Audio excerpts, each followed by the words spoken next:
So, before we see a few stuff, we're going to tell her a little bit the animations and we'll see what else we're going to do. We probably might even do combo. The first thing I want to do is basically work a little bit with the inputs and also add a way to work with only the keyboard if you don't have a controller, so it's going to be easier. Let's go over our inputs, where we are actually taking them. Okay, we have vertical, horizontal, and the rest. We have left axis, right axis, and all that. Where we are getting our input. Okay, we have all our buttons, and we probably should create the static manager over here. So we're going to go scripts. Let's create a new folder, managers, and I'm going to create a new script, and I'm just going to go with static strings.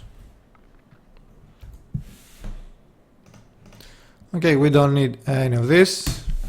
Delete, public, static class, not doesn't take from mono behavior. Let's add the namespace. And now I'm going to basically do a horizontal group. Okay, and I actually want the opposite. I'm going to bring it here, and my static strings should be over here. Okay, and basically I'm going to take all these strings and I'm going to write them public static string. So if I change something, I don't have to go and hunt through all the scripts. I'm just going to take them from here. So I'm going to call this vertical. Actually, it's best if we also use the same naming convention. Okay, public static string horizontal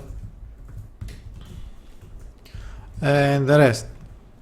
Okay, I'm going to pause the video. I'm going to write all of this and I'm going to replace them basically one by one by doing static we don't want the quotes, we want static strings dot vertical. Okay, there's no need to do this over the video, so I'll be back when everything is ready. So we're back. As you can see, I've basically just took all my strings and I have all my strings in here, and if I want to come and change something in the future, I'm basically just going to edit these ones in here. For the inputs, it might not be or might not make a lot of sense, but where it's going to shine is basically on animator parameters. I'm going to add inputs here, and down here I'm going to write animator parameters. So what we need to also pass, where we are going and update the animator, which is of course in either the enemy states. Okay, basically we want all these strings all in one place. So I'm going to go over my enemy states and my actual state manager. Let's see, we don't have it open for some reason. Okay, and I'm just going to add them the same way. For example, public static string mirror, and so that will be in here static strings dot mirror. Okay, I'm going to pause the video again, and we're going to write all of our parameters from all of our scripts anywhere we have our animator. Okay, of course the helper script doesn't really matter, but anywhere we have our animator, we change this in here. So even if I go and change something on my animator, okay, one of these, change the name or add one, then it's easy, and all I have to do is go and change them from in here instead of going again through all the scripts just to fix or change a letter. Okay, so I'll pause it and I'll be back when I have all of them ready. So, and we're back. As you can see, I've added all my parameters, and I've also added a few of our animator states that we're basically jumping to, such as rolls, attack interrupt, and parry received. Okay, the only two I left is inside the enemy states. As you can see, we're just doing an action on an interval. so we don't really care about that. And for the damages, I have damage 2 right now. We are going to be doing a lot more stuff later in the future with the damages, so every player will be able to play its own damage animations. Well, you know, every creature, not every player. So yeah, it will have been redundant. So again, as it is, this is not necessarily, but it just helps a lot if you want to do changes, especially in the animator, so you don't have to hunt through all your scripts just to change a few letters. Okay, let's close this, or better yet, let's leave it somewhere in here because we're probably going to need it in the future. And let's go also into our input handler again. And let's also add a way to do changes on your camera even without a controller. So for example, let's go and take a look on our camera manager. We also have these two stuff which, well, we need to also put on the static strings, but these are kind of a special case since you're probably never going to use either mouse X or mouse Y anywhere else. And it also goes the same with this. Okay, so this wouldn't really hurt even if you lead them. I'm just you know, you can't do it like that, but I want right now. So the next thing I wanted to do is, if we are locking on an axis, we don't have a way to change targets. Well, not just targets through enemies, but also targets through, for example, the giant, changing his from his feet, for example. So let's see where we had that behavior. It's probably on the input handler. Let's see, on update stage, let's zoom in a bit. If lock on target not null, no. Right axis down. Let's see. All input. Lock on target. Yeah, we probably. Oh, I think.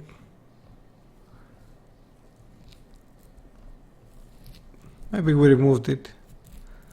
Yeah, we probably removed it. Let's see if we add the giant into our list right now. And yeah, the giant doesn't even have an enemy target, I guess. Or let's use one of these guys. Let's create, since they have a target, let's create bones.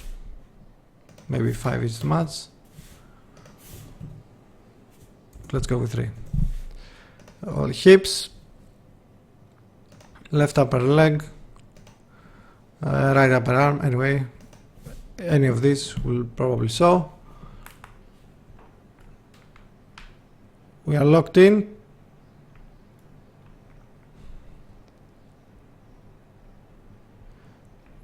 No, it works. We have the targeting. So let's go find it. Let's backtrace it through our input. Okay, we have not the right trigger axis, we have the right axis in general. Well, we're not using it anywhere from what I can see.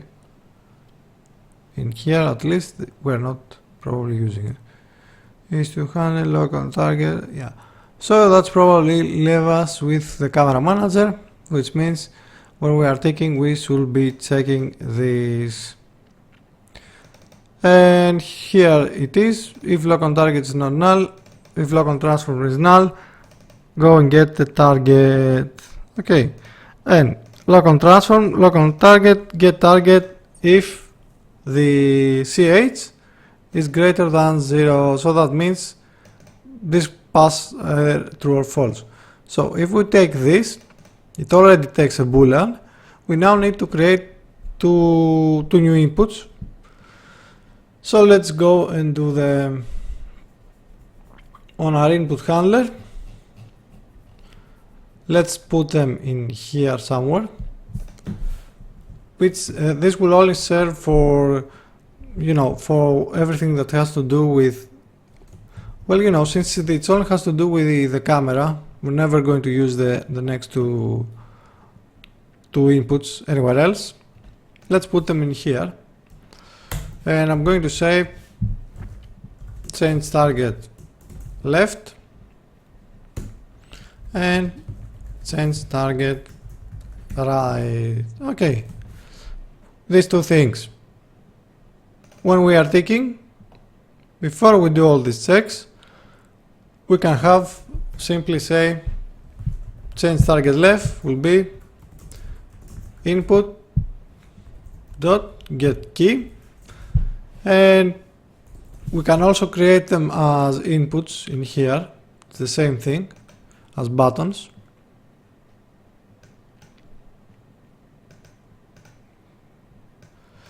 Okay, it's exactly the same thing, but because we already have a lot, there's no point to also add them. We can always change them later. So let's go with get key. Or let's go with get key up if you want to be more correct. And then key code.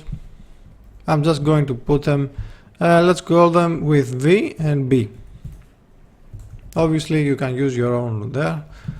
Input get key up, key code B. So we're going to do the same thing,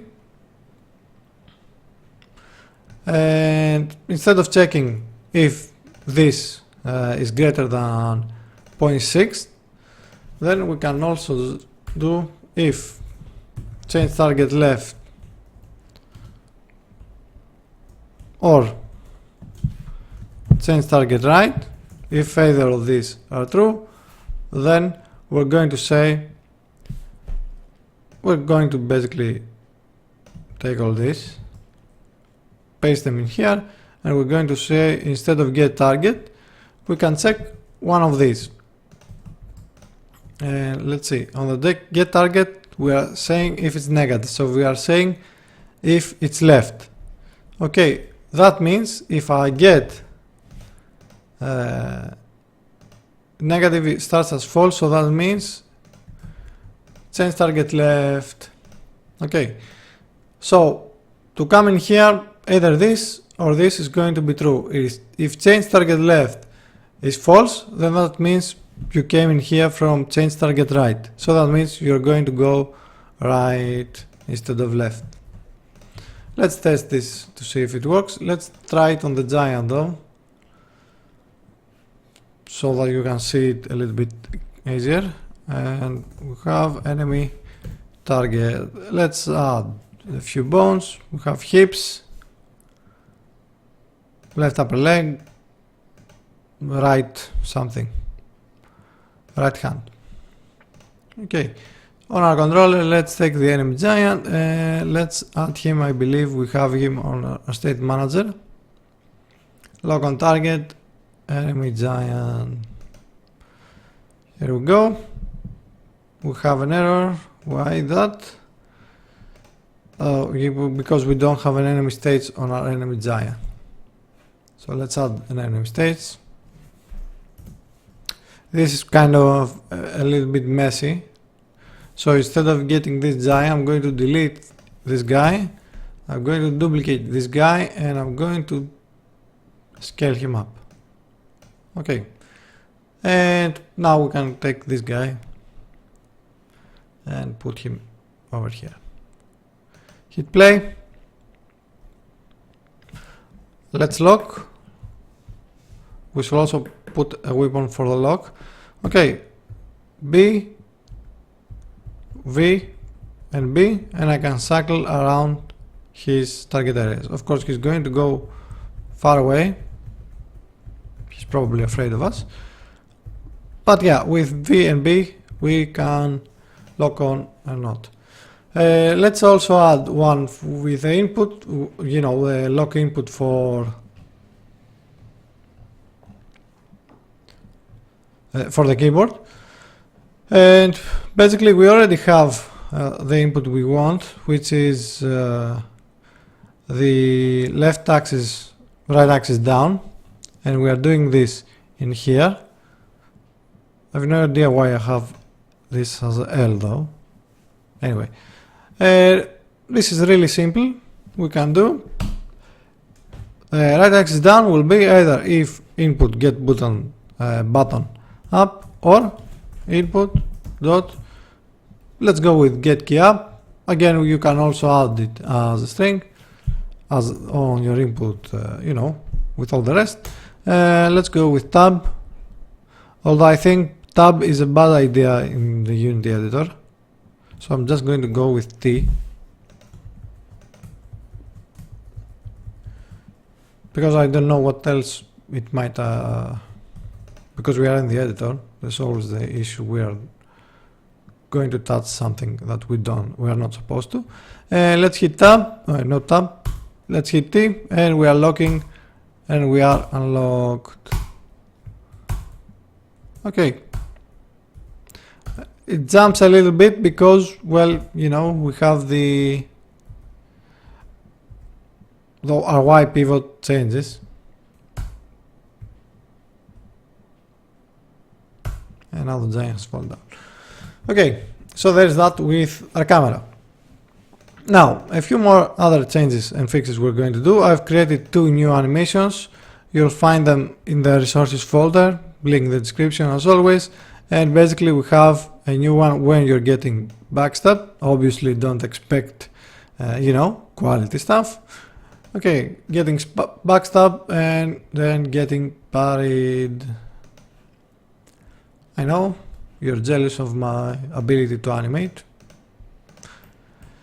Okay, parry received. Basically all we have to do is take the getting parried, drop it in here, and we're done. We also want one where we have our backstab, but let's see. Yeah, let's go to the script directly. And on our state manager, I believe we have also our backstab. Fix tick, check for parry, check for backstab. Okay, so now we're doing, instead of crossfading into a parry attack, no, this is correct. We're going to be playing our parry attack. Yeah, because we have it's the same thing as with the parry. We're playing the same animation. You can change this and have I don't know if I said it in the previous videos, you can change this and it can have, each weapon can have its own parry animation, its own backstabs. Okay, so you don't necessarily are constrained to using all of these.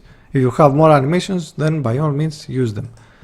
Is getting parried, we have all of this, so instead of just playing parry received, we can basically say yeah, we can change the animation. Let's break it up though, at least for now it's going to stay the same. We're going to say is getting backstab,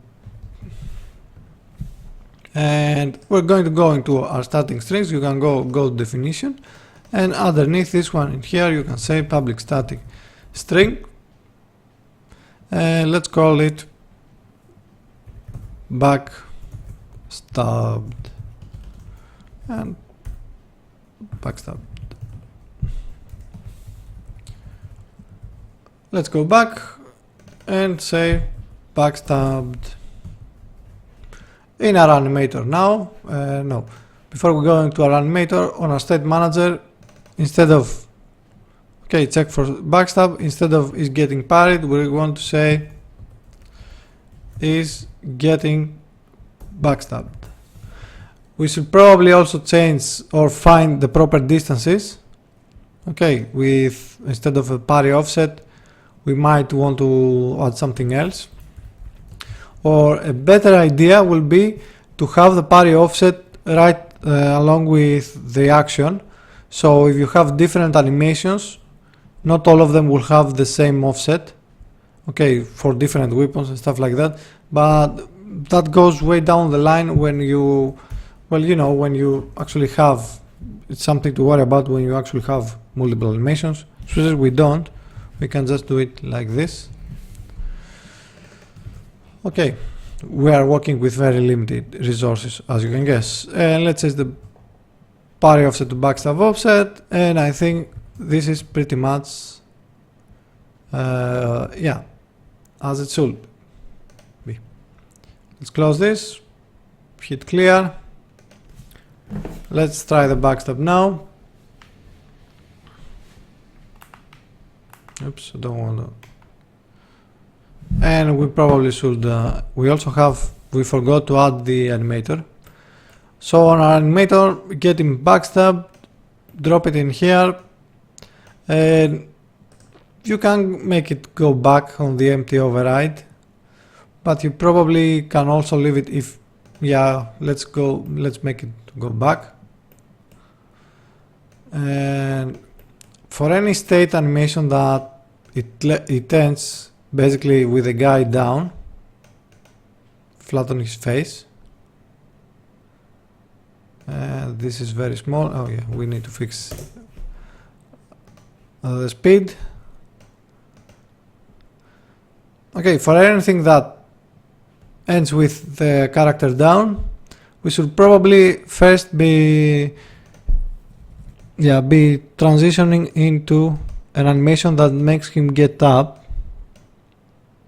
Okay, before you transition back to the overrides, to the empty. So let's do this, do it like this, delete this one, put it in here,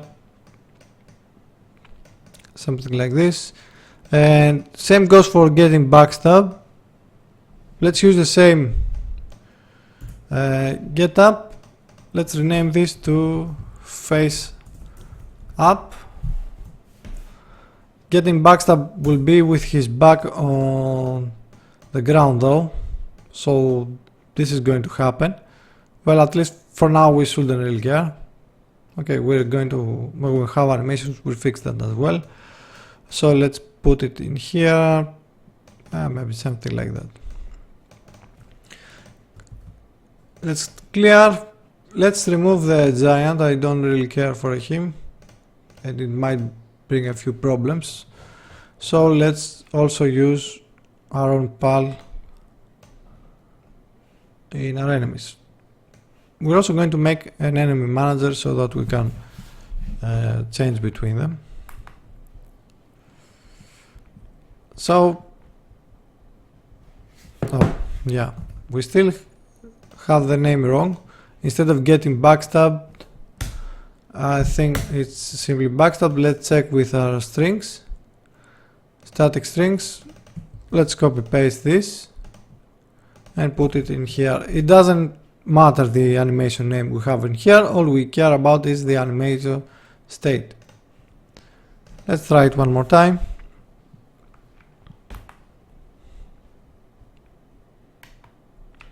Okay, and now we're playing properly the animation. What I've noticed, when we are actually backstabbing somebody, we are always getting out of lock-on mode. At least that was the case with Dark Souls 1. So let's also do that. If you are backstabbing or if you are parrying, you are out of lock-on. Let's see. Lock-on should be false. Let's see what else we are although changing and opening when we are locking on. And I think it should be, yeah, it should be in here somewhere.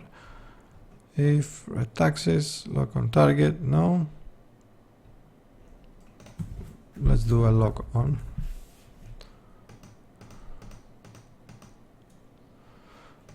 It's probably all of this that we have to make false and null, and all of this. So let's encapsulate all of this into a state that we're going to have inside our state manager, so it's easier to access. Close this, this. Let's do a Control M O, and we closed everything. So we're going to say public void lock on, or actually, since we already have on our input manager lock on target is states, no, this is when we kill the character, when we kill the guy. Lock on target, We can do an else though. So if lock on target is false, take all this. Lock on target is already null. Lock on transform. Anyway, let's keep it like this and we'll see. So that means on the state manager, on backstab, when you are backstabbing, also do one, let's put it down here. Lock on target will be null. And check for parry. Lock on target again should be null. Close this, click play. Let's try the parry this time. Yeah, it jumps a little bit. We should fix that. Let's go back. He's backstabbing and he played that animation and he's going to go get up and then die. So we need to add in the future a check that if he's dead, he's not letting him go up. Now, let's check, let's create a target manager or somewhere that we're going to be storing all our enemies so we can easily access them.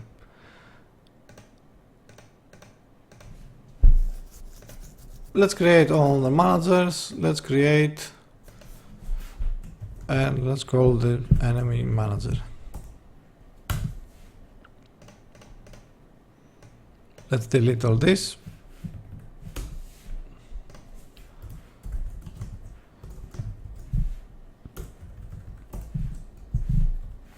We need this to be a static class, a static enemy manager.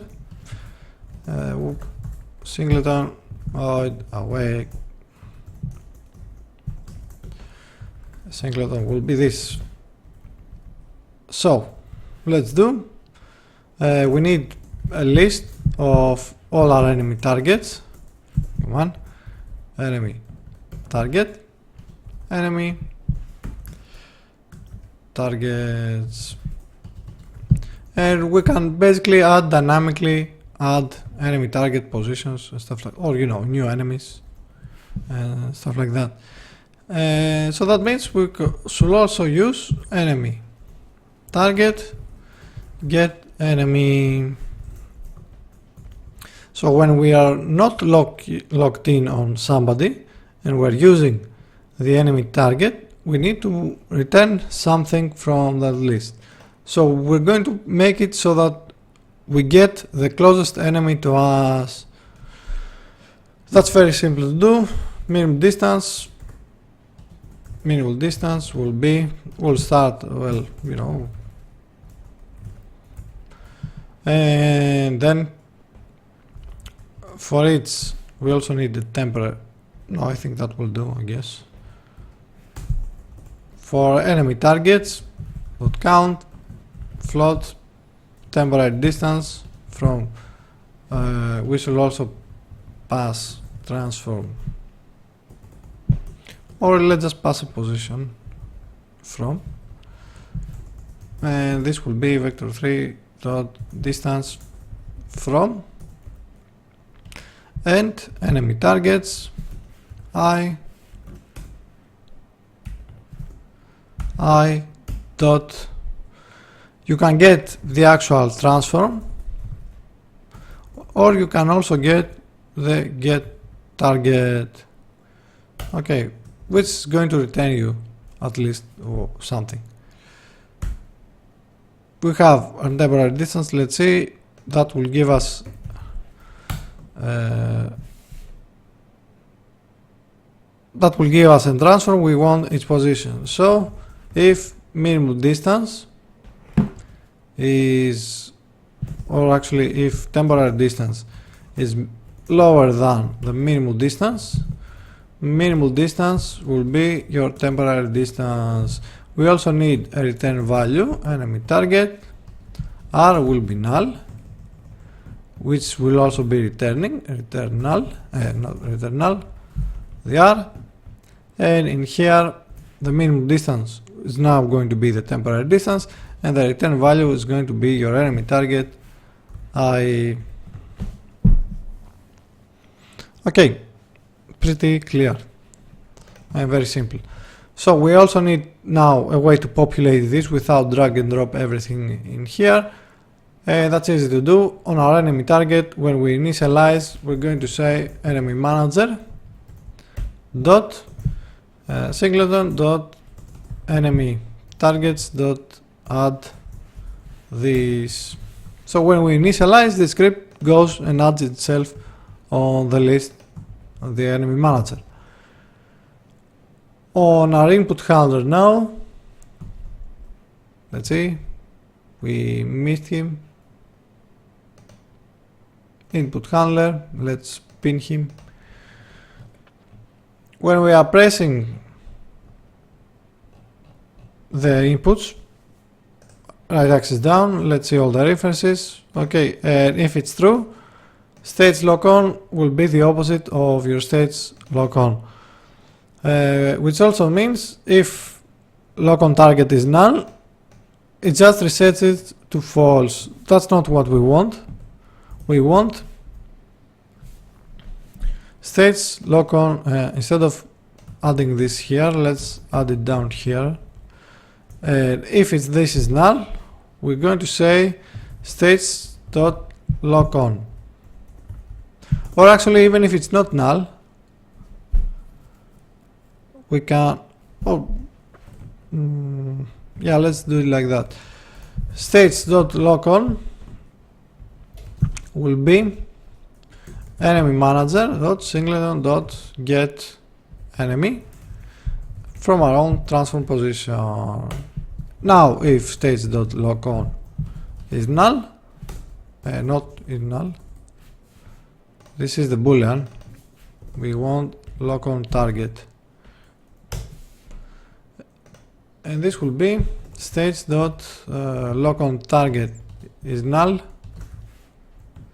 then states dot lock on is false. Okay, let's close this. We have our UI manager. Let's also add a new game object, enemy manager. Let's drop it up here. Let's add enemy manager. There's no need to do anything else. And on our controller though, we can just delete this just to be sure that this is working. Clear. Let's hit play. I'm going to go into this guy and I've locked into him. I'm going to unlock. I said unlock. And I think with the keyboard, no, it works. Let's lock on. Oops. And I think we're locking on the first one again. Yeah, for some reason. That's weird.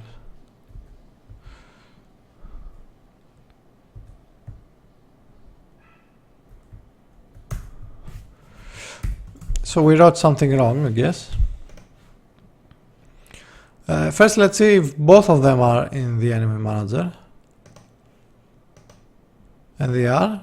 We have enemy 1 and enemy 2. Let's see if we lock on first, or let's go close to this guy. Yeah, now it locks to the other guy. Let's unlock. And let's go to this guy. But we now lock on this guy. So something doesn't reset. If I unlock, let's pause, let's go into our controller. We are still having a lock on target and lock on transform, which that shouldn't really be the case.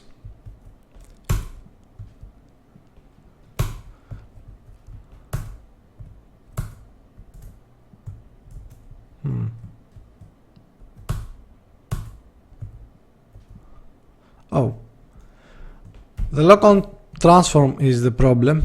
It's not that the lock on target changes, but the lock on transform doesn't. stage, lock on target, and lock on transform. Let's see where we are getting it. Lock on transform, final references. We have 3 of these, I guess.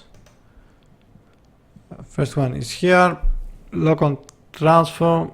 Yeah, we should probably force this to happen every time we are locking in. So lock on transform will be lock on target.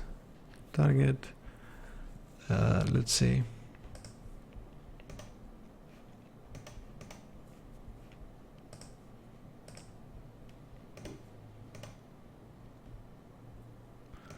Get target, change target nav. Yeah, this is correct. And here, so let's force it. Lock on target, not lock on target, on our input handler again. When we are changing characters, we're going to say stage.lock-on transfer will be stage.lock-on target dot get target. Yeah, let's go with get target, and again we should probably do this the opposite way. Lock on transform will be stage.lock on transform. Okay, that's now working fine. Close this, hit play. Let's test it. We are locking on this guy, unlock, and we're now locking on this guy. So we've seen how we can add keyboard input into all the input we have now with our with our controller, and we also seen how we can change the animation for backstabbing, and how we can lock on a new guy. Okay, and we also seen how we can basically change between targets.